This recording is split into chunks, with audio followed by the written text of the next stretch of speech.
Actually, I'm gonna go get some of those. So that's probably a good idea. We're on the air, but I'm getting cough drops. Yeah, BRB. You guys go ahead and chill for a second. I'm throwing up the chat in case someone wants to show up. Apparently, got 2 people watching. Those are probably me. Well, and me, Yeah. our whole audience. Woo! Yeah, look at that.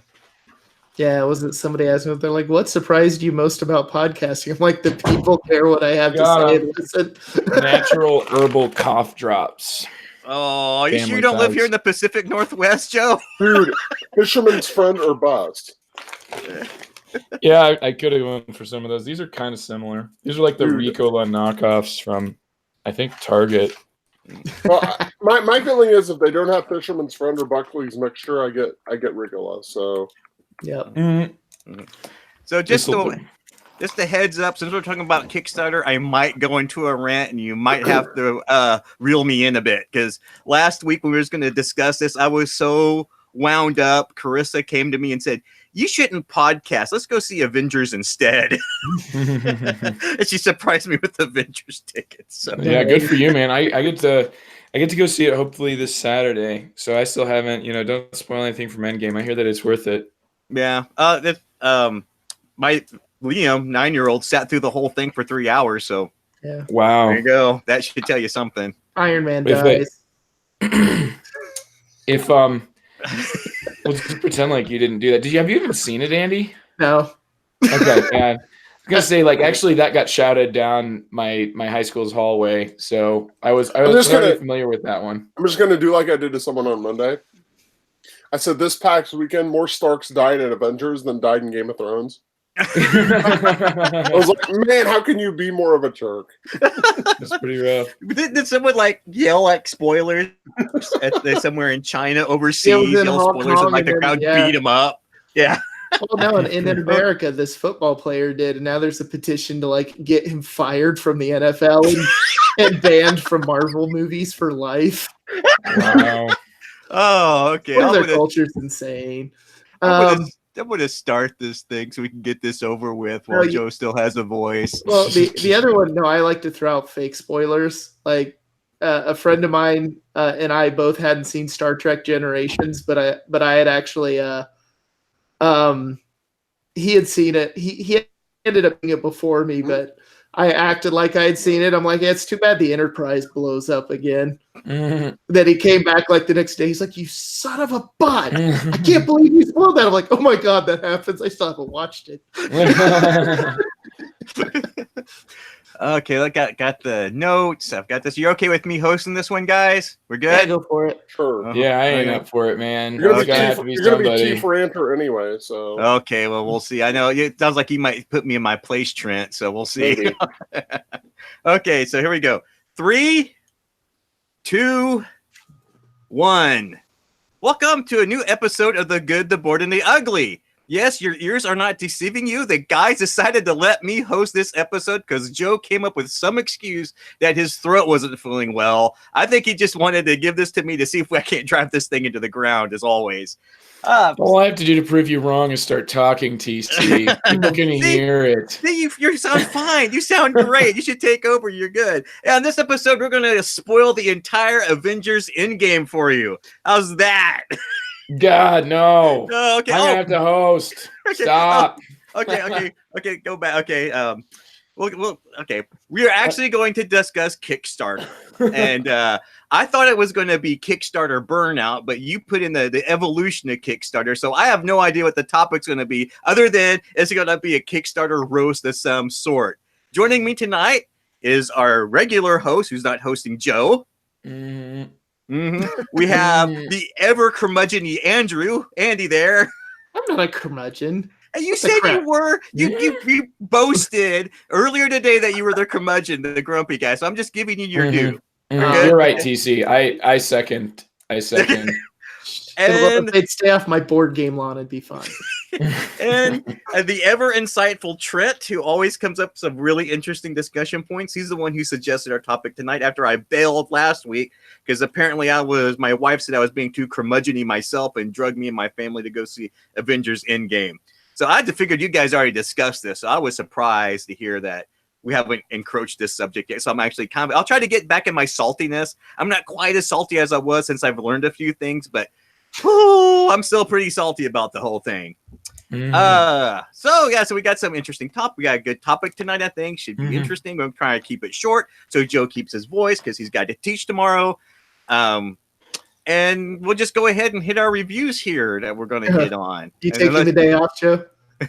I'm actually tomorrow. I just have to observe. Oh, so nice. I'm gonna go. Yeah, I'm doing like some professional observation, so I shouldn't have to speak that much. I have an excuse to shut up now. No, he's good. Like you can just grunt. Yeah. I don't think he approves. Oh God, what's going on over there? We should just start in with Hodor. Hodor. Okay, so let's hear from Joe first so he can recuperate his voice before we get into our topic. Apparently, you've revisited a game here fairly recently. That's true, yeah. So I'm not going to go into everything about Barenpark, but I was not that impressed with my first play of Barenpark, my first handful of plays, actually, because it's one of those games you play so fast that you usually play multiple times. But I got a chance to revisit it on a couple of different occasions since then, and having really thoroughly enjoyed teaching it to new groups of people and finding that people are just willing to play this game and play it multiple times. And it just kind of like, it's when it's tough to get a bigger game going, it's just a nice little filler that fits in. It really reminds me of Tetris. And I mean that because it has those tetrominoes, of course. And I think, like people think of games like Patchwork and Feast for Odin, and there's dozens of others. Those are just the two that come to my head. But the thing that I think this makes this game feel like Tetris more so than most of the other ones I've ever played is that you're like filling up a smaller area and then sort of just continually moving on. It like you don't ever like clear anything like you wouldn't say Tetris, but like it has that feeling of like of getting a small area totally filled in and then kind of moving on to the next area, which I would really equate to the addictive quality from Tetris, where it's like that sort of OCD. Oh yeah, and I feel like you're always doing that, where you're just playing something real quick in Barenpark and then moving on and filling in something else, and it's just like the wheels are spinning towards the just hurtling towards the end of the game. And I do really enjoy playing this game with those extra goals because I feel like they're just real easy. I feel like there's some really interesting ones included, especially the one that makes you have to finish off two of the sections of your bear park at once, with one single tile placement. So ultimately, I'm really warming up to Barenpark, and I'm finding that it is really the tile laying game that Phil Walker Harding made. And I think he really, like, the first cut was the deepest here. Because I played Gingerbread House before this one, also a tiling game, not really my favorite game, but I think Barenpark has more of what I'm looking for, and I will be able to play it with all different, heavy to light gamers. So that's what I have to say about Barenpark. Yeah, I have a soft spot for Phil Harding games. I don't know what it is, but I like Archaeology. I like Barenpark. Isn't that Gizmo one? I mean, what's the other one? Emotep. I don't know. I enjoy them. I can't explain it. Yeah, I actually picked up after I played it with Joe Barenpark for the family. My son's starting to get into more gaming now at 10, and I think he would really like it. My wife is really into kind of puzzly things. So they were both game for it. Although the funny part was I told my wife about Barenpark. And I ended up kind of ordering that. And I'm like, yeah, it's kind of like this game called Patchwork. It was a similar thing, but involved quilting. She's like, wait, what? There was a quilting one? Go order that.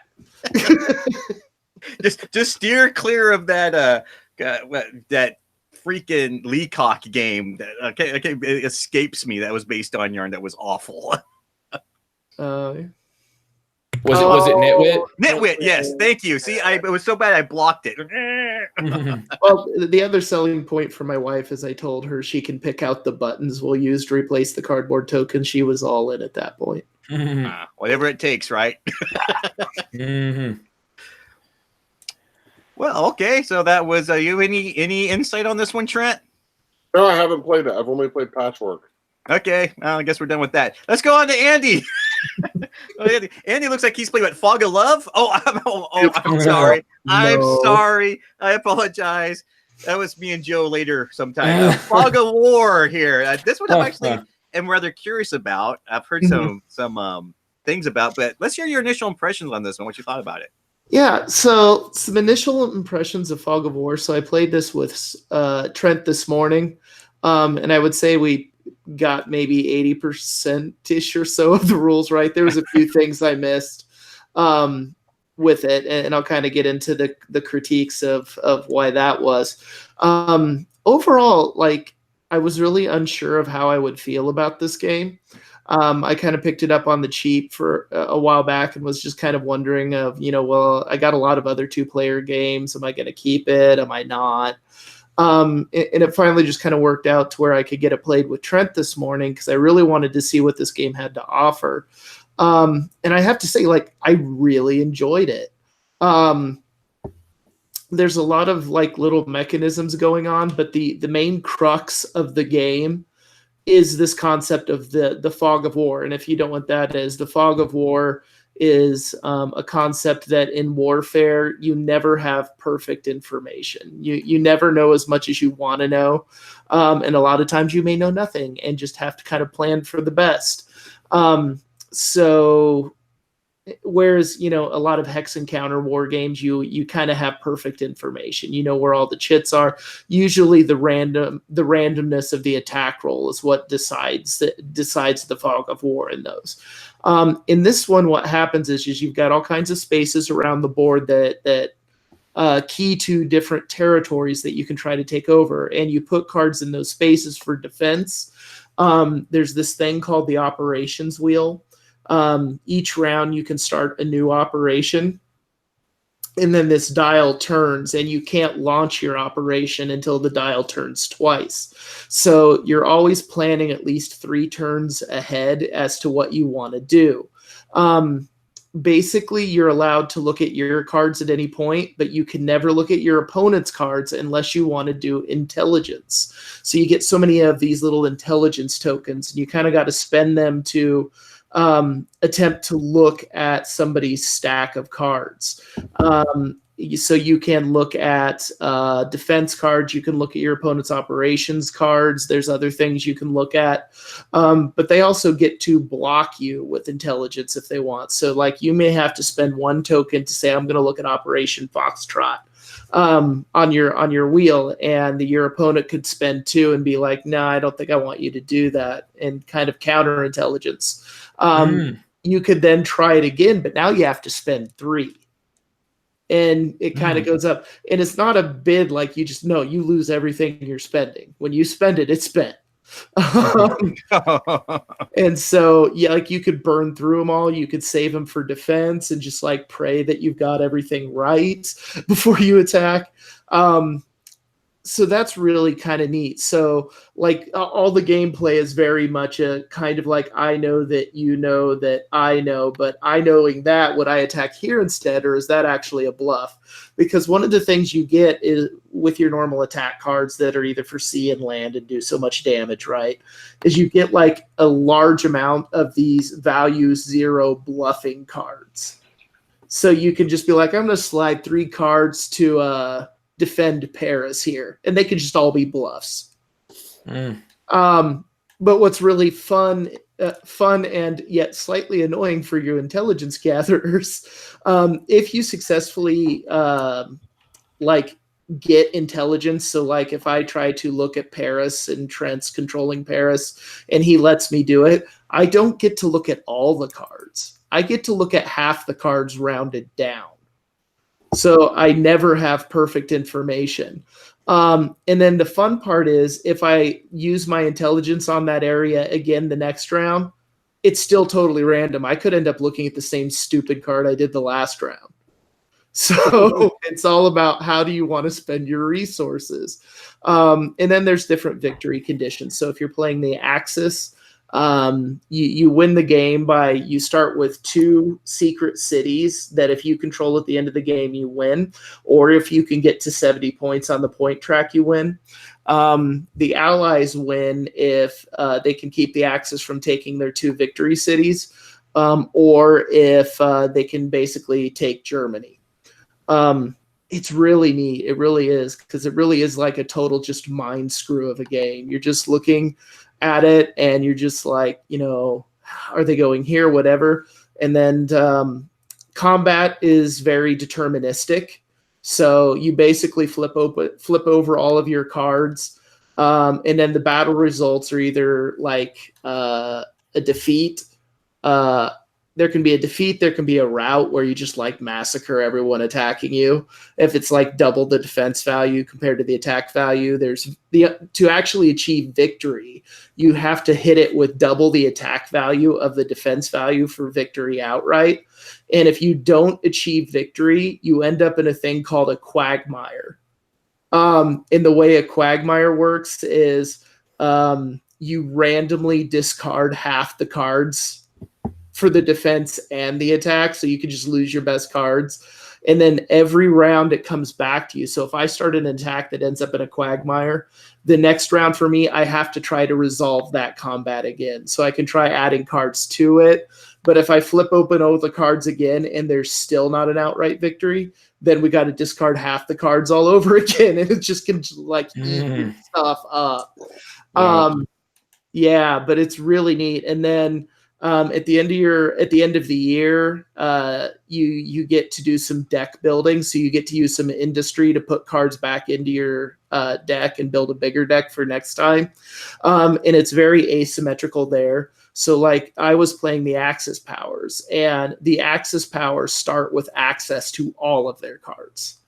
So like I start with my starting deck, but every round after that, I can just buy whatever cards out of my deck, my side deck that I want to. Where the Allies player does not start with all their cards. They start gaining stuff as the game goes on. As like the Allied players come in, as Russia joins the war, as the United States joins the war. So there's a little bit of this weird, little historic chrome involved with it. Mm-hmm. But there's a lot to like as a 2-player like war game, where it's just a whole lot of getting in your opponent's head and imperfect information. The things I disliked about it, I would say, on first play, and I think this would be subsequent plays as well, I have very, very little problems of anything with the gameplay of this game. The biggest issues comes in component quality. Like it should have been better.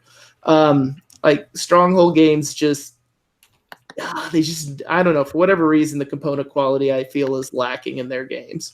So for example, the little play mats for your discard piles and stuff, they were kind of like that terraforming Mars mat thickness. So like literally the corners of them were getting dinged up just being in the box and being shifted around. Like I hadn't even played with them yet. Like we'll put it this way, as a PnP person, I immediately like glued them onto a heavy card stock and like laminated them to actually keep them decent. Like the cards have to be shuffled a lot. And the cards are pretty cheap little cards as well. So you're going to have to sleeve them or they're going to get dinged up pretty quickly. It's one of those, like the box could have been much smaller situations as well. So my gripes are really component quality and then rule book. The rule book, all the rules are in there, but they're not all very clear. Like there's a few edge cases that aren't in there that I had to go to the forums to kind of figure out how you would deal with it. But a lot of the basics are in the rule book, but they're just like normal text and a big block of normal text. So it's easy to miss kind of stuff. Like the game itself is honestly mechanically not that difficult, but the rules book makes you feel like it's gonna be. So my only gripes, I guess, at this point with it, I don't really have any gameplay wise. It's just all rule books and component quality. Should have been better in my opinion. But yeah, everything else is awesome. I'm hoping to get some more plays of this because I think if you could get a couple people playing this to where you get to the point where the rules start moving out of the way and it's just you trying to read the other opponent's mind, this game would sing as a 2-player. So that's kind of my initial impressions of Fog of War, and I'm hoping to get some more plays, and I'll bring back thoughts on that as I do that. Ah, sweet. Sounds nice. Yeah, Stronghold Games has always had like weird component quality issues, but hey, it is what it is. Maybe I don't know. Yeah, I don't know his business model and all that, but and even the component quality, I'm like I could be a little forgiving, but the rule book, it's not the worst rule book I've ever read. Like it's no Sierra Madre difficulty, but it definitely it is a slight impediment to learning the game. Like you'd have to be super careful reading it and stuff. Isn't this Jeff Engelstein's thing? Yeah. Okay, yeah. That's what I thought I heard it.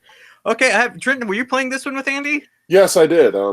I played it. I was the Allies and he was the Axis, and I would say my views pretty much mirror Andy's. The worst part about the game I felt was the rule book, and I felt that any rules issues we had were due to the rule book.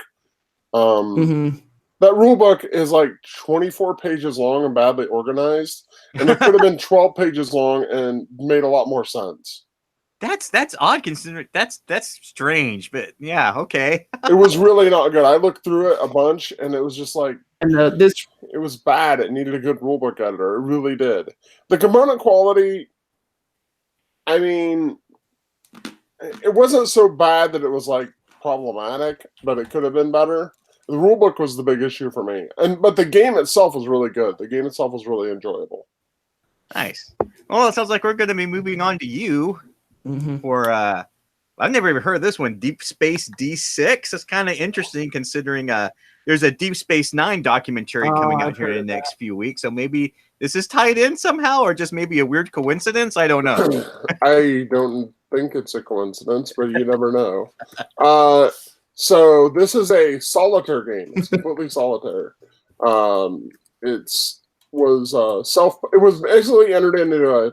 Okay, the best way to start with this is it was a print and play game that was popular about 3 or 4 years ago. It won. I think it came in the top 3 in one of Board Game Geek's annual print and play contests. And the person that designed it, Tony Go, he decided he wanted to self-publish it. So he started a Kickstarter and made a nice little quality version of it. And I got it, and I enjoyed it, and then I put it on the shelf and forgot about it for a while. And then recently, when I was moving my game room, I came back across it again, and I started playing it again, and I remembered why I liked it. It's a very solid little print and play, or it's a very solid little solitaire game. I'm not fair to say print and play, because the actual published version actually has pretty good components. Oh, okay. So basically, it's a solitaire dice game. You have this little map board that's like depicts a spaceship, and there's 4 different map boards. And effectively, what your spaceship map board is it's like it's a miniature worker placement game, and your dice are the workers that you are placing. So each round, basically, there's this deck of threat cards that comes in the box, and you flip over a threat card that tells you where to put it. And you have these threats that are advancing down towards you down a track of cards, and you want to attack them and get rid of them so that they don't damage your ship. So you end up with all these threat cards off to the side, and then on your turn, you roll the 6 dice. They all have special symbols on them, and you assign them on your board based on where they can do something. Like you might have a spot on your board where if you place a certain symbol here, it'll do some effect. Like it'll do 2 damage to a threat, or it'll move a threat up further away from you, or then you look at the top 5 cards of the threat deck and put them in any order, or whatever. It has they have all kinds of different effects depending on the ship you're using. The goal of the game is to get through the threat deck without dying. Your ship has a certain number of hit points and a certain number of shields. Basically, whenever you take damage, it depletes your shields and then starts depleting your hull, which is like your spaceship hull. And so obviously, ideally, you want to keep both your shields up and your hull up. Usually, it's easier to refill your shields. Not always, but you get the idea. It's like a spaceship. When your shields go down, it starts actually damaging your ship. When your ship's blown up, you're dead. So your goal is to get all the way through this deck of threat cards before your ship is blown up. There's a bunch of different difficulty levels, so you can kind of adjust the difficulty how you want. So what generally happens on your turn is you assign all these dice, and then once you've assigned all the dice, a new threat card rolls over, and then some bad effects happen to you. There's a different, all kinds. They're actually rather creative in them. Different kinds of threats that the cards have. They can do all kinds of things. Lock dice away from you. Obviously, all sorts of variations on damage. A lot of the damage cards have you roll a die, and then you see whether or not, like, it has a 1 in 3 shot of doing some sort of damage to you. So you roll a die, and maybe damage will happen, maybe it won't. So you've got to have a risk assessment earlier on during the round, is whether or not you want to blow that up or take the risk that it won't damage you. You know, maybe it won't, maybe it will. You don't know. So a lot of this game is like threat assessment, like that. It's like, how big of a deal is this threat? Is it more important for me to get rid of the guaranteed 1 damage, or to get rid of the 1 in 3 shot of 4 damage? Which one should I get rid of? Now, it depends a lot on your game state. It depends a lot on the what you have available to you, and also depends a lot on what ship you have, because each ship plays quite a bit differently, because it has different options available to you. Plays in about 20 minutes. The components are really nice. It fits in a pretty nice small box that looks like a choose your own adventure novel. When you've got the thing closed up, that's really what it looks like. I mean, it's not a choose your own adventure branded game, but it sure looks like one. Cool. Yeah. So I enjoyed it. And like I said, it's not the deepest game in the world, but if you're looking for something for 20 minutes of solo entertainment, this is really, really good. And that's about all I got to say about it. Nice. And it's available. It's not just a print and play, but they actually have copies out there to buy. Yes. And Nice. there's an expansion for it too that has a completely different set of deck of threat cards. Yeah, but who designed it? A guy named Tony So. Okay. Tony Go, not Tony So. I'm thinking of someone else. I'm just trying to look it up here and let people know who designed. Because the way you described it sounds. I've been kind of itching for a solo game, actually. Yeah, the games are about, like I said, the games are about 20 minutes. The thing I actually enjoyed the most about it, I was most impressed with, is I felt like each of the 4 ship boards played significantly differently than the others. They each have a few of their own different mechanisms, and I thought that was pretty clever. There's one of them that I don't know whether it's me or something, but I don't seem to really get what you're supposed to be doing with it. So I kind of flounder when I use that one, but the other 3 are all feel like different, interesting games with which I can still win. So there's one of the 4 that I'm like, I don't really know what I'm supposed to be doing here, but I don't know. I'll figure it out. That's part of the fun of it. Yeah, I watched actually on this one a couple of videos about it, and what it like really seemed like it would feel like is like the board game equivalent of that kind of indie game on Steam, FTL, Faster Than Light. Kind of like that, yeah. I can do that. Yeah, that's been a while since I played that one. Okay, well, we'll go into my review right quick before we get into our main topic / rant. And I was going to review Escape Plan, but I think I'm going to save that for my rant, because I'd actually like to review a game you can actually go out and buy. But I was one of my coworkers is going out on medical leave for a hip replacement, and I sat down and I taught her Oh My Goods with the first expansion, which I believe is Revolt and Longsdale. Yeah, Longsdale and Revolt. Sorry, and I just wanted to briefly talk about this one, because when I first played Oh My Goods, I thought it was a pretty neat little game, but I thought it was truncated by the end game, where the first person to build so many buildings ends the game and you score, and that seemed to artificially end it, and you didn't really get to quite explore the depth of the game with that ending. And what impressed me the most about this expansion was it made the game last X number of rounds, so you had plenty of time to build these bigger buildings, to execute them, to put goods on them, to like churn out a pretty good machine. Second thing it did that was pretty interesting is it had like this. It adds a story, but it's a Euro game story, so there's really not much of a story. What it did, it add different acts. And what it does is you add like cards to the deck as you play. So it's a slightly legacy type game, but it's not permanent. You can always like take the cards out. It really, really enhanced my enjoyment of the game. And it makes for a really, really nice solitaire game, because there's solitaire rules with the expansion. So if you played Oh My Goods, and it's an Alexander Pfister game, so it's a good game. But you thought there's maybe more to it, and you wanted to maybe make it last a little longer. You want more. That first expansion really adds a lot to it. And now my coworker is going to be able to recoup by playing a nice solitaire game of Oh My Goods, because now she has my copy of Oh My Goods. and the expansion with it. So, but I was just impressed with it. I thought it did everything an expansion should do, which was enhance the base game, add more events, and apparently it was popular enough that there's a second expansion. But since Mayfair folded like a deck of cards and Asmodee has them, I don't know if they're actually going to do an American reprint of that second expansion. It may just be that one lookout print, and that might be it. So I'm probably going to have to be out a chunk of change looking for this expansion. Try to get my hands on it. Do you guys have any leads on how to get this thing? Oh no, I think it's available at Game Surplus, but it's like I forget. I think it's in German. Yeah, and it's sold out. Okay. There's English rules with it, but it's like they did that one print run. It's like, nope, Asmodee, but Mayfair is gone. Asmodee bought us. I guess we're done with it. It's not Star Wars or some big title thing. Yeah, left some games in limbo, unfortunately. Yeah, which stinks because there's a lot of good Mayfair games out there that were not Catan that needs at least a reprint or two. Because like I do think that it does seem like Lookout is kind of publishing some of their own. I mean, like Barenpark, what I just reviewed, is a Lookout game that's very available. Just needed to get a reprint. So hopefully, Lookout America. I think they distribute through Asmodee or something. Yeah, so. I saw I could get it on Amazon, but I was like, oh, it's $12 plus like $10 shipping from overseas. Yeah. I'm like, Merce said there's a copy on BGG for like $22. Mm-hmm. Check the marketplace. Yeah, you gotta.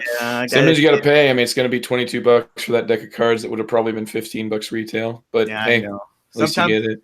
Sometimes I must pay the price, and I would really like to get my hands on it because I really did like that expansion. Did some cool stuff.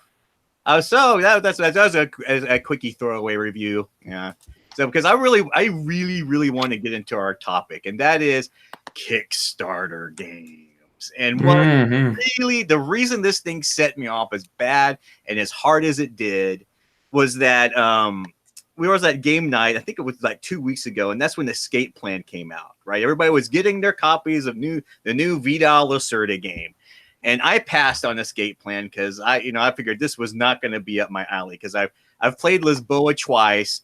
I don't know if I'm going to play it a third time, but dang it, I'm going to probably do it again just so I can wrap my head around this thing. And everything. I was like, well, I still like CO2. If his game's the best. There's Kanban, but I had Sandra, and that's bad memory for a bad supervisor I had. Good Sandra, bad Sandra. No, there's only bad Sandra. I'm sorry. Just by default, that's all. Then I found out Sandra's Vidal Lacerda's wife. I'm like, well, I really should kind of bite my tongue when I say crap like that. Stream of Conscious TC reviews all of Vidal Lacerda games in one stream of conscience run on sentence. So I was playing this thing, and there were like 3 copies that were broke out at the table, right? There were 3 copies, and we sat down and played it, and I found, much to my surprise, I really enjoyed Escape Plan.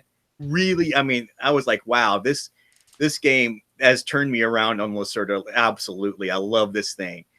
And it really, really upset me that I couldn't get my hands on a copy because I had to wait, 90 days after it gets shipped to backers, and I had to pay extra money for the Kickstarter bonuses. It just really struck a nerve on me that I can't actually play a game anymore and wait to see if I like it. I got to jump on some dang hype train and hope that I like it when it comes in. And I was so furious because I really wanted this game. It is literally Reservoir Dogs, the board game. And I was just, and that's kind of what set me off on this whole thing. It was like, why can't I buy a game that I'm playing? And there were 3 copies being played at the store. If they had copies in the store, we could the guy who owned the store, right? We could have sold like 4 copies right then and there. People were enjoying it so much. But no, it was a Kickstarter backer thing, and it came. So that's what instigated this thing. And is this I mean, what do you guys think? Is this a problem in the industry? Is this the way Trent mentioned that this may be the way the industry's going? I don't know. I thought it'd just be a fun can of worms to open up and just open it and see where it goes. Okay, so I'll throw mine in first because I actually wrote about this on our little group communication that we do about the podcast. Okay, my take on it is that a lot of board game companies at this point are using Kickstarter to publish niche games that would be very hard for a local game store to reasonably put on their shelves, because there are so many games coming out these days that a local game store really can't stock anywhere close to, quote, everything anymore. They kind of have to rely on what their customers specifically ask for, and usually in multiples, more than just like one person. If one person asks, they might special order it for them, but they really only stock stuff on the shelf if there's like multiples of customers asking for it, or if their distributor's really pushing a game and saying like, this is going to be a big seller. And that's kind of what they have to go with. They don't really have the ability to do. I mean, that's kind of what they have to stock. Right now, it's like drinking from a fire hose. If you're a if you're a game store, there's 150 games coming out a week. What are you going to put on your shelf? Look at an issue of like Game Trade magazine and look at how much stuff is coming out a month. How does a game store decide which of those games to stock? So they kind of have to trust the distributors. They kind of have to trust what the large publishers that have shown success in the past are putting out. They listen probably to their customers, but they probably only are going to be interested in stocking things that multiple customers are interested in. And that leaves a lot of niches they aren't going to find room on game shelves. And so a lot of them are like, well, they got to turn to direct sales somehow, get a hold of their customers directly and sell to them directly. And Kickstarter's really good at that. It's really good for that. So I think this is just the direction the hobby's going, where a lot of niche board gaming retailers are going to go direct to customers. Yeah. Well, I think it also is going to end up Kickstarter. I mean, I think it's popular for a lot of them because it allows them to like defray risk. It's like we've already collected the money, so I don't have to worry about whether I'll sell my 1,000 copies of said game or not. So I mean, it's kind of a win-win on the terms of the publisher, because they no longer have to bear all of the risk of producing the game. And then I think you're right on that. I mean, if you look at it now, like, I don't think Will Wheaton's not doing tabletop anymore, so you don't know what to put that everyone will buy. That's true. Yeah, they don't really have any there's no guidance for a local game store unless they have a board game guy. But then their board game guy is going to stock games based on his individual tastes anyway. Yeah. So shelf space money. I mean, whatever you put on that shelf has to move, because that space is money for the store. And if you're putting stuff on your shelf that doesn't move, then that's wasted space and money, literally. Well, it's kind of like there's a local game store.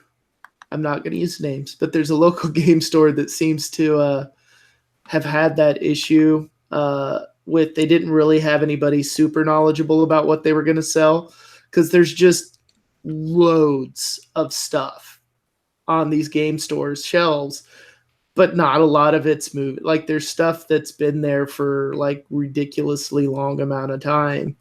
And then the problem, if you get into that, is then you can't make room for more new stuff either. So it's like you keep accumulating more and more old stock. I mean, you could ultimately do a sale to try to recoup some amount of money for that. But yeah, there's just so many coming out that, I don't know. Well, and here's the other issue. If you're the game store, right? If I go to the game store and I say, hey, I'd like to pick up a copy of XXX, whatever it is, and they don't. Andy likes games that are themed. Yeah, this is the types of games Andy likes. Weird. XXX. Yeah. Triple X, the XX game. No. Designed by XX. XX. Published by XX. With Vin Diesel. Yeah. Okay. But, here's the other issue for the local game store, right? So if I go in and say, I want this game, do you have a copy? And the game store's like, oh, no, we don't have them on the shelves, but I can order it for you. It's going to be like, well, do I want to wait a week to pay more at the game store, or that you don't have it right now when I want it? So why don't I just go home and order it off Amazon? I'll get it in 2 days for a cheaper price. Yeah. Like if they don't have it there, like it's kind of like a car thing, you know. If you walk out without the product, they know the odds are you're not coming back for it. Yeah.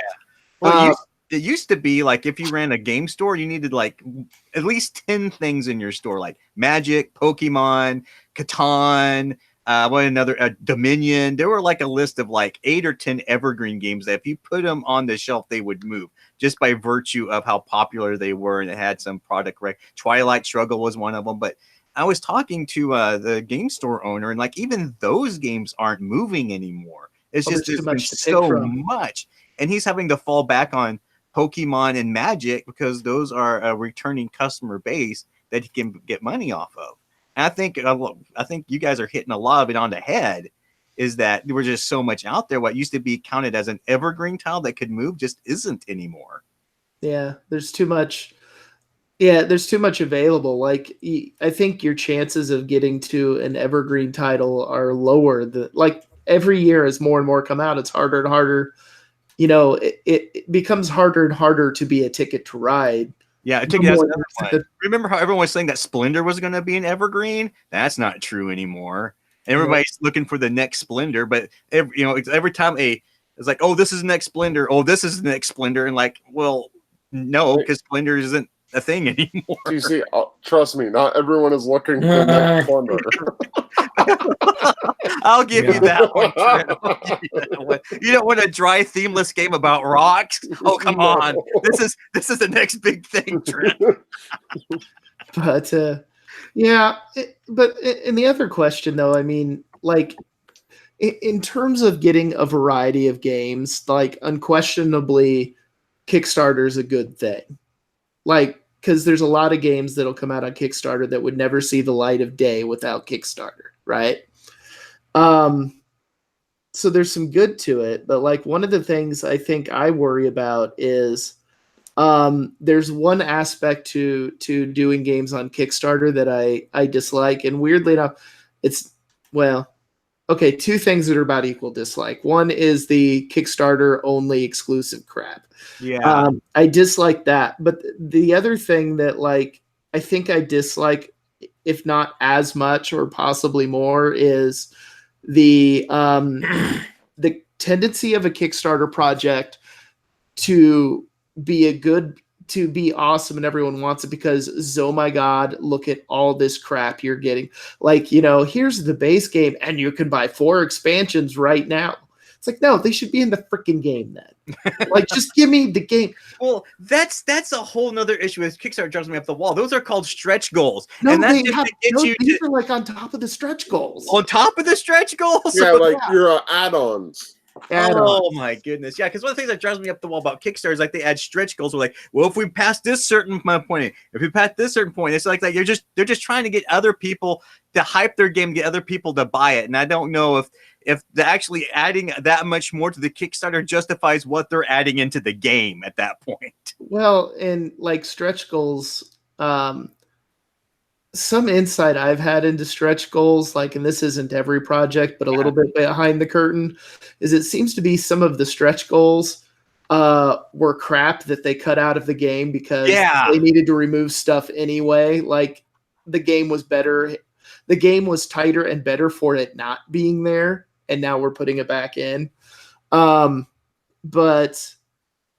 yeah, it's just like, and this kind of brings it back to like, the Eagle Griffin model, right? With the super deluxe. Oh my God, look at all the stuff. Yeah. Like in the copy of Venus I have, right? Like, which still I need to get played and haven't, which means that all that extra stretch goal crap, like that's never going to see the light of day. It's going to stay and shrink. Yeah. Honestly, or should it even see the, like, why? Venus is really good as is, Well, with Escape Plan, one of the, I don't know if it was a stretch goal or a Kickstarter exclusive, but I really haven't bothered to look it up, was they replaced the wooden cubes with plastic cubes, right? That was like a big stretch goal.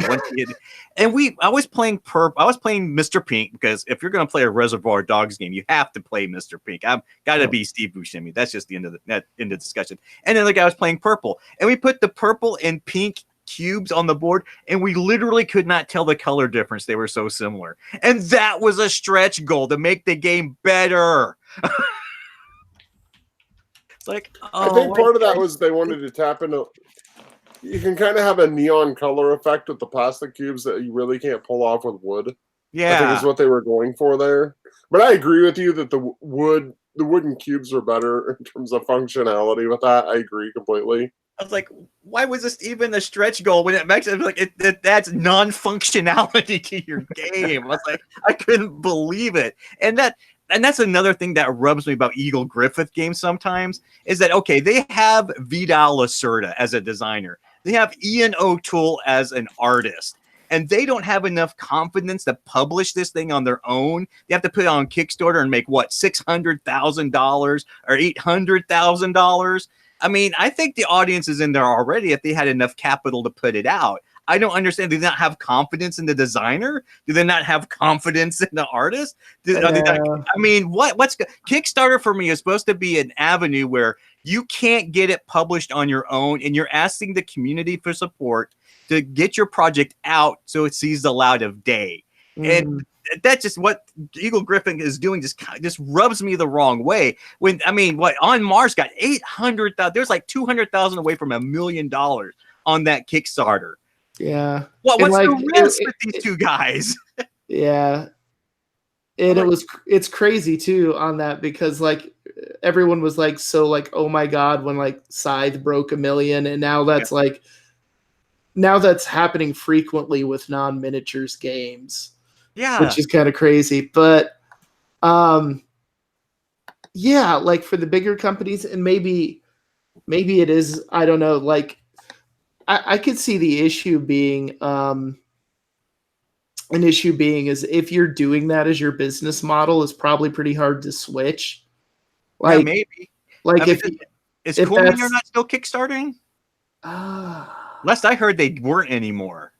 But I know Stonemeyer doesn't anymore. Yeah. Who else do you think quit Kickstarter? Simon. Oh no, there's I'm hyping a Simon game, Andy. There's my hype. They might even have one going right now. Actually, I think. Like Bloodborne, the board game. Yeah, it's going right now. Bloodborne. Yeah, I'll hype it. Okay, well, whoops! I just put my. Sorry, I didn't notice that you were hyping, Joe. But yeah, no, you're fine. But is Simon doing like some that way and some not? Yes. Like Dragon Castle, they did wasn't Kickstarter. Modern Art was not Kickstarted. Right. I would kind of wonder what a Simon Kickstarter of Modern Art would have been like. Oh Jesus! The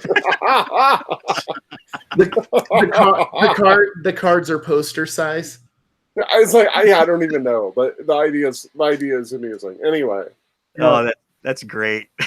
Well, I mean, I'll try to weigh in here, guys. I don't have all that much voice strength, but I think that like there's different uses of Kickstarter, and I think you've touched on certain ones. I think it sounds like, the use of it to, to like make something possible that was previously impossible. Trent, you mentioned that like a lot of local game stores can't afford to keep a copy of a game that they don't know there's an audience for. These must be published on Kickstarter.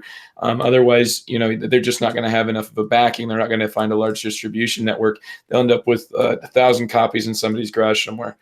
Andy, I think you mentioned you never want to back something that is Kickstarter exclusive, but I think that that's always going to have a place on Kickstarter. Mm-hmm. And the first wins of that I could kind of like notice were when the game Conan came out, and it was a huge Kickstarter success. Yeah. And at that time, a lot of companies like Simon and whoever, Monolith, I think, who's published that one, and then the later Mythic Battles Pantheon, they were using Kickstarter essentially to make this like huge, tons of exclusives version of a game that they were then hoping to essentially use all those extra funds that they got from Kickstarter and then fund their initial wave to hit all of the, like retailers. And then when they said this in, I think there's like a Batman game that I backed, and they said basically that they had a huge failure with Conan. Like it ended up costing them more money. They ended up with so many extra copies. Like the retail publishing of Conan was a disaster.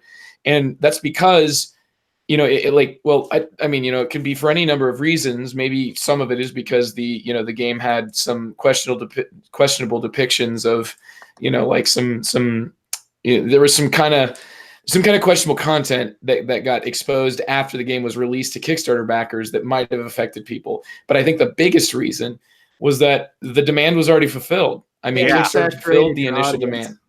So nobody's going to go buy that game because they already have it if they wanted it. And so I think that what I'm seeing right now is that, you know, companies like CMON are having to sort of go back to the drawing board at how they approach their Kickstarters, because I think that they kind of had that same model as failed Monolith with Conan and Mythic Battles Pantheon. And I think that what they're doing now is, you know, anytime that they have any expansions at all, they're the extra add-ons that are only, you know, they promise they're only going to be marketed on Kickstarter. And part of that is because they give people, you know, like in a way to raise the funds personally. So it's almost like people are like pledging towards this project, getting to more stretch goals because they want the stretch goals, but then also it gives them a fairly light amount of content. I think that the expansions that come out on these Kickstarters tend to be, at least from my perspective, content wise, like buying a collected box of like a handful of promos, right? You're paying like, it feels like $5 for 10 cards, you know, with these types of things. So I guess, you know, I see a lot of different uses. There's certainly way more than what I've just said. I think that a lot of it also, Andy, is, you know, companies wanting to pad their initial, like initial print run, you know, at least get some funding when they need it. And I mean, to a certain extent, I wonder if that isn't what you first mentioned, you know, does that maybe somewhat share some overlap with what Trent said? Meaning sure. like if that company couldn't kickstart, maybe they don't have the funds necessary. You know, maybe this is them, you know, like not having to go to the bank and say, hey, I need to take out a $40,000 loan and then, you know, put it up against their house or their cars or something like that. So, I mean, there's a lot that can be used for. It's certainly like changing as it goes on, but that's all I got. That's all you got. No, I would agree with that. And I think I might have said that. Like the absolute reason the company does it is pure. It's defray of risk. That's the reason they do it. If they're not like a small independent one that just wants to get it created and that's the only way they can do it, anybody else is doing it so that they can defray risk, so that they're not taking on that risk. Anything else, exclusives and add-ons, all of that's advertisement. That's just getting them to buy their game more or less, right? Mm-hmm. And I get it. And I think, you know, what you said about the Conan thing rings true too. I think, you know, there's a lot more Kickstarters that end up in that situation where all of the demand has been filled than Kickstarters like Root, where the demand was filled and then that generated a whole lot more demand for more copies that you could do outside of Kickstarter. I think that those are probably more rare than that not, I guess. I know Tim Eisner, and the only, you know, and he published March of the Ants, and the only way he could have got that out the door was through Kickstarter. So, I mean, Kickstarter definitely has its place. It's just like this, I'm going to go back to Escape Plan because I'm feeling ranty. You have to excuse me. Escape Plan is not a $140 game by any stretch of the imagination. If you're paying $140 for a game like Escape Plan, you're paying way too much, because for an extra $10 you can get Twilight Imperium 4th edition. That game is so overproduced and there's so much bling to it that's unnecessary. And what really drives me up the wall in particular with this game is that this could have been the perfect introduction game to Lacerda games. If you're curious about what a Lacerda game is, you kind of want to dip your toes in the water a little bit to see if it's something you like, Escape Plan's perfect for that. And instead of making like $140 blinged out thing, they would have spent that money instead and approached the studio that has Reservoir Dogs and said, hey, what would it take to get the license for the game? Make it like a $60 to, I would say even an $80 game just to get it out there. I think they would have had a lot more success with it, because my big fear is that people paid all this money expecting a Lacerda game, and it's by no means anywhere near as complex as Lisboa. And it's going to be like, oh, this isn't what I wanted. And people are thinking they're going to buy this thing to flip it for money, might be able to, but I just think bugs me because I think this is potentially a huge missed opportunity. Because I mean, Dune is going to be $50 when it comes out in August, and I would put Escape Plan right around that price range for what it's doing. And sorry, rant done. Well, I mean, that is a potential danger as well, is that Kickstarter, I think, the way Kickstarter is trending is it kind of feels sometimes like they're artificially improving the component quality of games, if that makes sense. Yeah. So that now to be competitive, you have to have like custom this and awesome this, and so it's like pushing games to have a higher cost because of component quality more than it is the gameplay value of it, to some extent. But yeah, I mean, because like for $140 for Escape Plan, I'm like, God, there's been games I haven't paid that much to Splotter to produce and ship. Yeah, isn't that crazy? I remember $100 bought me back in the day Twilight Imperium 3rd edition in a coffin-sized box. Yeah. We're just getting old, I guess. Well, and I don't know if it's even that. It's just, I mean, a lot of that cost is going towards component quality, and I guess if that's what you want, and maybe that's like if you bring it back to video games, a video game analogy, the difference between getting a first person shooter by some indie group on Steam versus a AAA studio doing it, and you're paying like 4 times as much for the game. Like, it may not even be a better game, but gosh, it looks pretty on my video card. Yeah, it's like Escape Plan's beautiful. It's gorgeous. It's got like awesome components. It's got like indented boards that hold little things really nice because it's like a 2-layer player board. The cardboard's super thick and nice. But I'm just thinking, how necessary was all this? It just seems like such fan service. Like, if you want a Lacerda game, you got to get all the bling, and this is it. But I'm just thinking, my God, if they would just got the license for the movie, that would have opened up so much more potential revenue for these guys. Yeah. But I don't do licensing. I also don't publish board games, so I may be just talking out of my butt, which is, don't take any business advice from me because I don't run a business. I'll probably run it into the ground. But, but it's just, it just feels like a huge missed opportunity. And they could have recouped their losses with On Mars as much as that thing made. If that was, I'm telling you, Escape Plan is what I wanted the Godfather board game to be.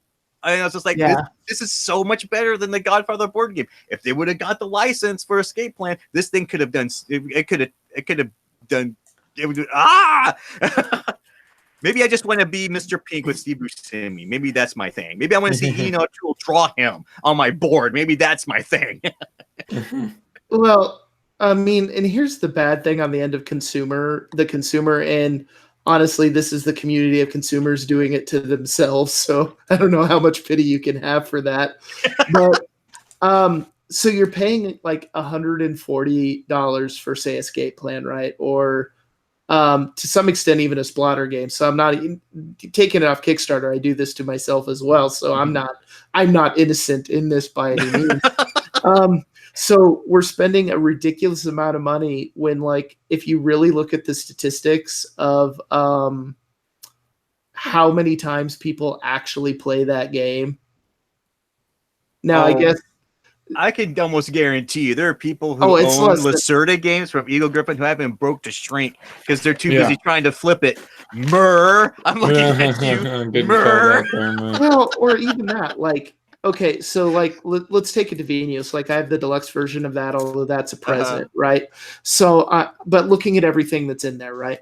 So I've got essentially 2 base games because you got the 2016 version, 2010 version, and then you've got all of these little side modules you can use, right? The odds are, well, I have played my copy 0 times. Well, at least you're honest.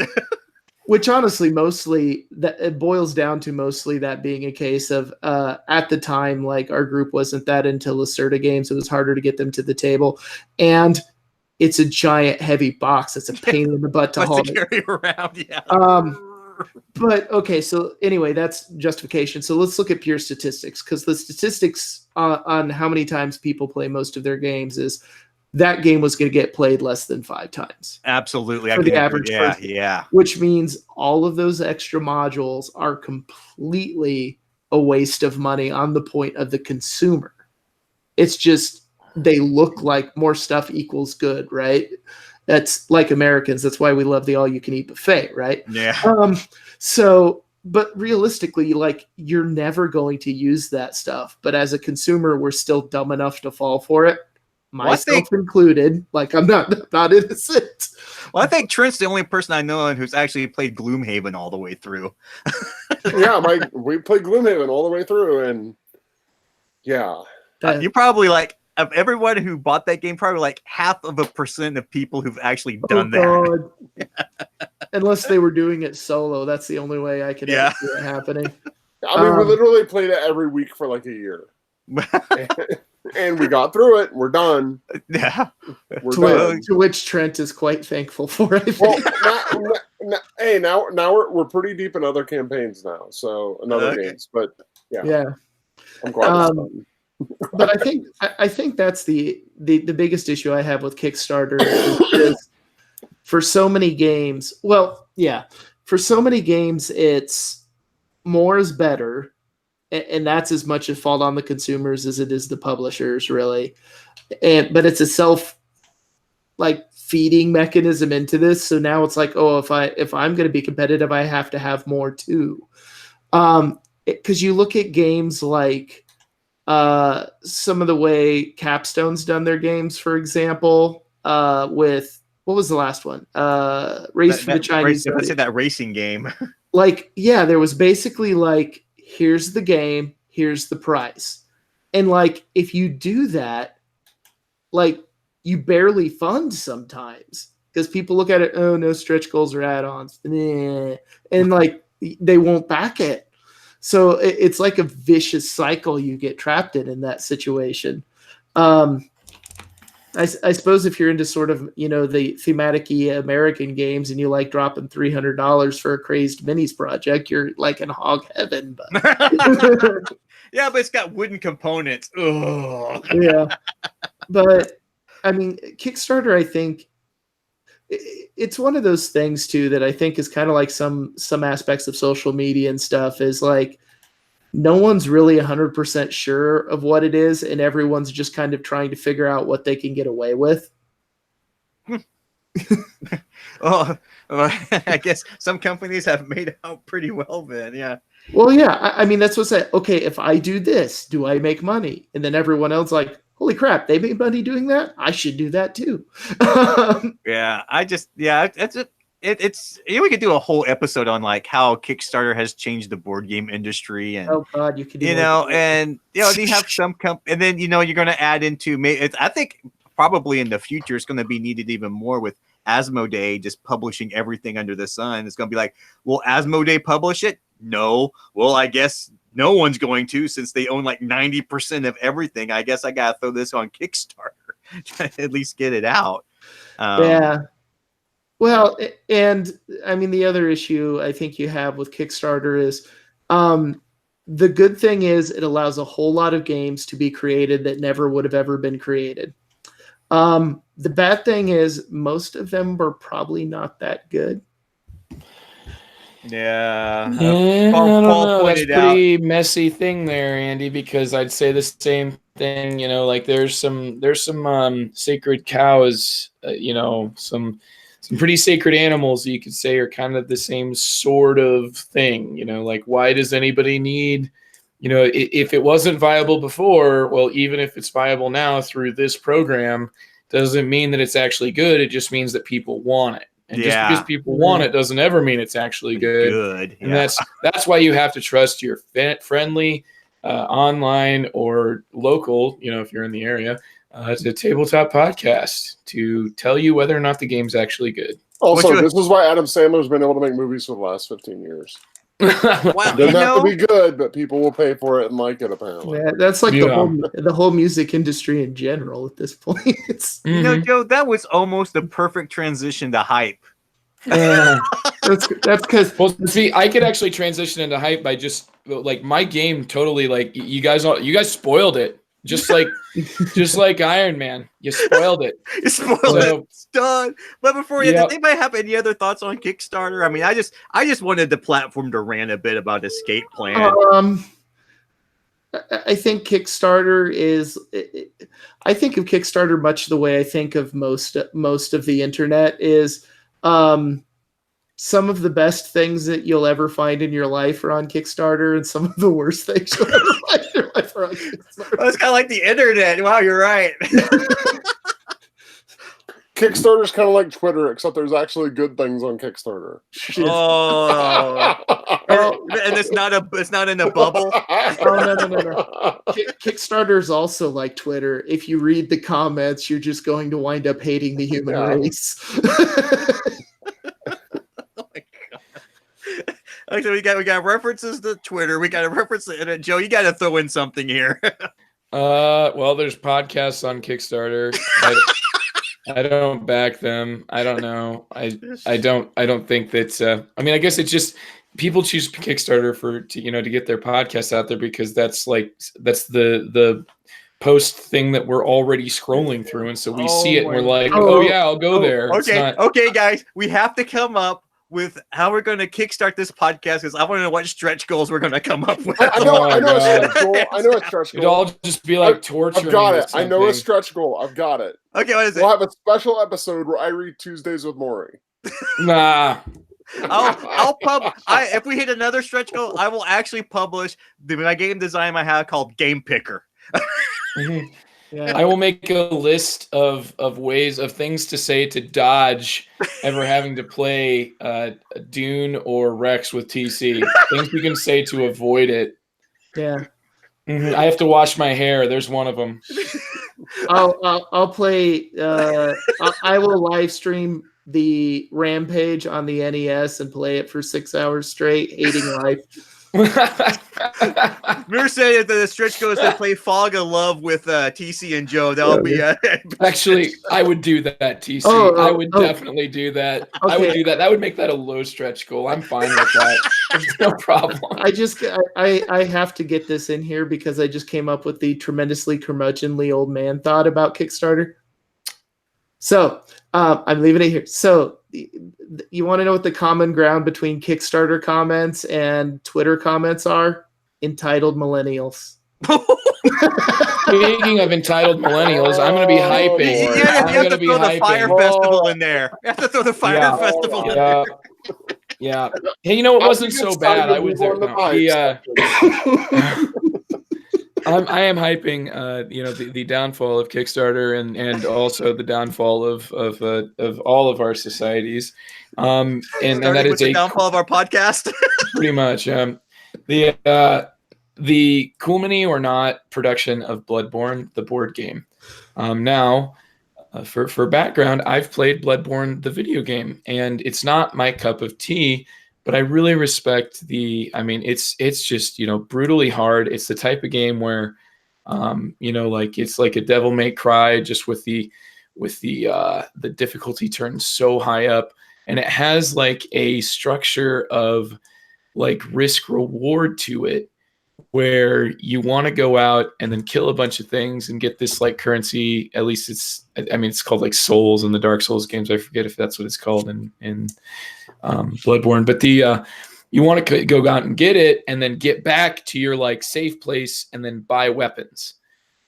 So this is not the first time that this game series, Dark Souls and now Bloodborne, which is certainly a spiritual successor to Dark Souls. It's not the first time that it's seen a board game production. I played the original Dark Souls board game and I hated it. Yeah, I remember you going bananas on that. So bad. And it's because to me, there's things that I can respect, even though I don't necessarily find myself, like wanting to pursue them in the Dark Souls video game and Bloodborne video game series.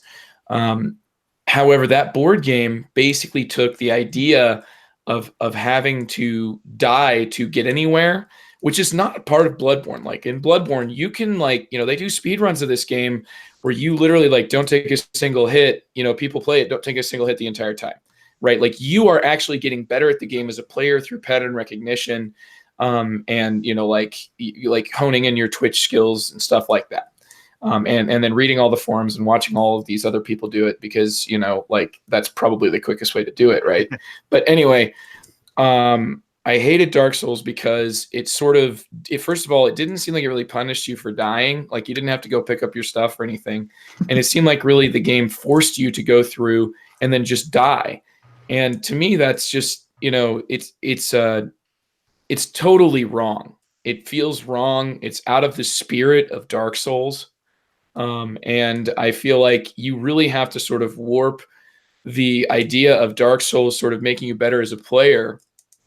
You almost have to warp that in your mind to be able to get at this, like, sort of, okay, I'm going to replay the same board game 3 times. And each time, like, I essentially level up my character and I get higher stats, but then I still die and I don't have to go pick anything up. Anyway, I hated it, right? I hated it. What Bloodborne does is it sort of takes what I hated about the Dark Souls board game, which is that it sort of dressed up this, like a brutally hard game by just having like making it so that you have all these dice rolls all over the place, but it's just that you have like a very, very, very low chance of getting any of them until you get the equipment that you basically need to die 2 to 3 times to actually get. So it's just a very artificial difficulty curve. Here in Bloodborne, there's a video that's all about how first of all, it's a diceless game. It's not using dice at all. And, it's selling itself on this thing. So here's my thoughts on it, right? You can do way worse things with other game components besides dice than what I originally, sort of was triggered by dice for. I mean, you can do something much worse with a flip of a card deck than you can with a roll of a die. However, because it's marketing itself based on this diceless combat system, and one video on the Kickstarter page is all about the mitigation elements and how you are like the idea is that you are in control of your performance in this game. Like it's supposed to be putting the the skill, it's this player's skill that it's touting itself as getting to. That to me is, sort of, not only is it going to do the cool mini or not way of approaching this Kickstarter, which I think that their miniatures, just personally, I like their miniatures better. I think they're more detailed. I think they look better than the company that produced Dark Souls. Not only that, but also I think that they're approaching it from a design standpoint that speaks to me, at least if they're successful. So what they want to make here is something I'm interested to see. Nice. It has all the bad things that Andy hates and that everybody else hates. That exclusive stretch goals, too much crap. What's the 4 foot tall one? Oh, in this one, it is. It is just a syringe.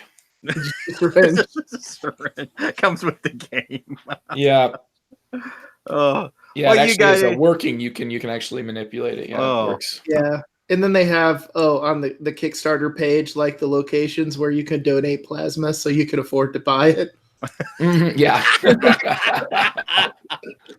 I would one more thought on that is I think that the extra content sometimes, like you guys mentioned this, and I think that what it does is it's cutting out the development side of the game creation thing, or it's doing is it's basically maybe facilitating the development, because it's kind of like that sort of Peter Jackson when he filmed the Lord of the Rings trilogy. They'd film a scene and be like it might not make it in the final cut, in the theatrical edition, but it'll be for the DVDs, right? And they had like an hour's extra content for Return of the King.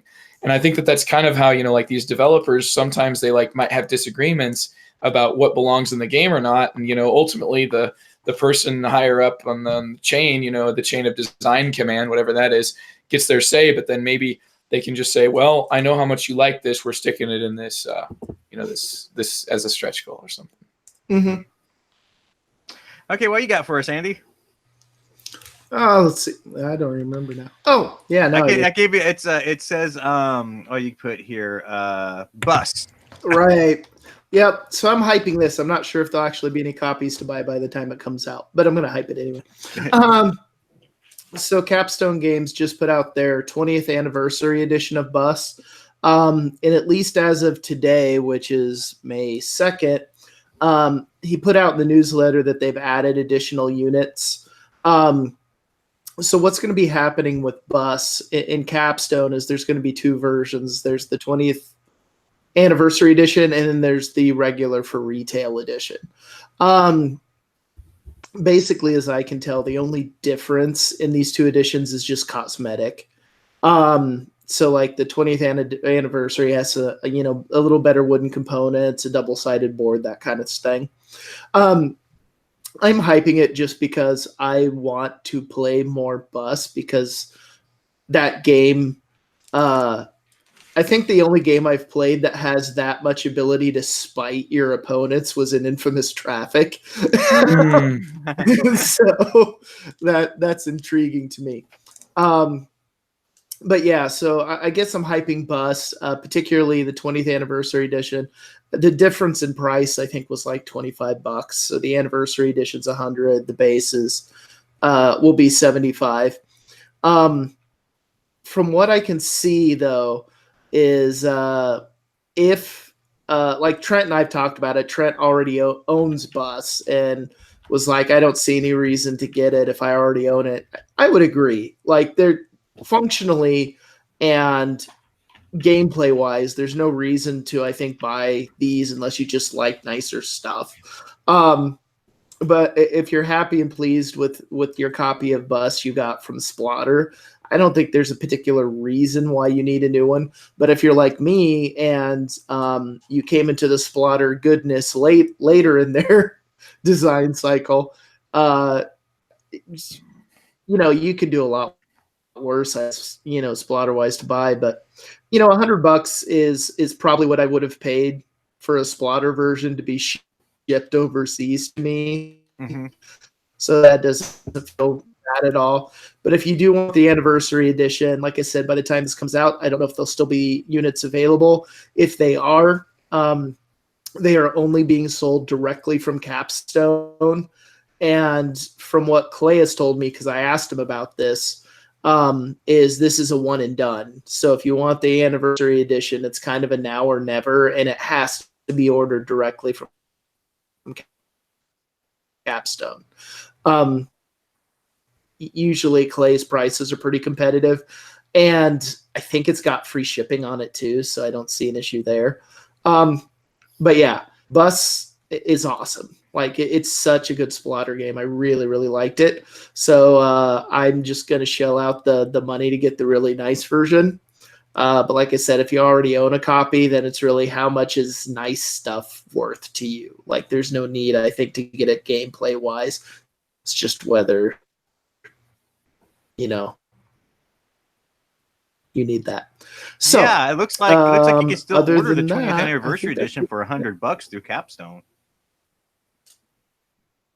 Yeah, he added some more units. So what he said was, because I was initially worried about this, that he said there would only be so many copies available, right? And I'm like, crap, that's going to be one of those, like, if you're not on it immediately, you're going to be out things. But he did say that if demand was there, he would add more units. It's just that he has to have a firm cutoff date in order to fulfill this in October. Mm-hmm. So it's just not going to be available that long. So if it sounds good, you just need to get on it. If it doesn't, you can buy the retail version later, which probably gameplay wise will be just the same. Okay, cool. Well, how about you, Trent? What you got? Okay, so I'm going to talk about Res Arcana, which is a new game coming out by Tom Lehman. I saw some people randomly playing this at a game store a few days ago, like not during a board game night. It was just like 3 random people were playing this at a game store. And I had 10 minutes to burn, so I watched them. So basically, this is a game where I'm trying to... The best way I can think of to describe it is it's definitely a kind of a tableau building game.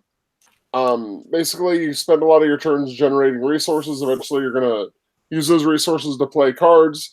These cards are going to generate more resources. I'm very briefly summarizing. Yeah. And then you use them. There's these a bunch of cards in the middle of the table that you eventually end up buying. So in that way, you can kind of think of it in a very general way. And I'm not going to be as negative here as I would be, but in terms of like Splendor, how there's this big array of stuff you can buy in the middle of the table. However, in this, there's actually things going on. Almost everything in the game has a number of special abilities. And a lot of this is setting up combinations. And there is some player interaction. You're kind of whacking at each other's combos that you've set up. What's really interesting is this game, by default, you play it with you have a deck of 8 cards that you start with at the start of the game. And out of those 8, you look at them and study them and decide what you want, and you choose 3 of them, and that's your opening hand. And each round, you're drawing another card out of your deck, and you're going to be collecting resources to play these cards. And then they're gradually going to start buying the cards in the middle once they've been out and play for a while. And you're also going to be ditching them to gain some resources.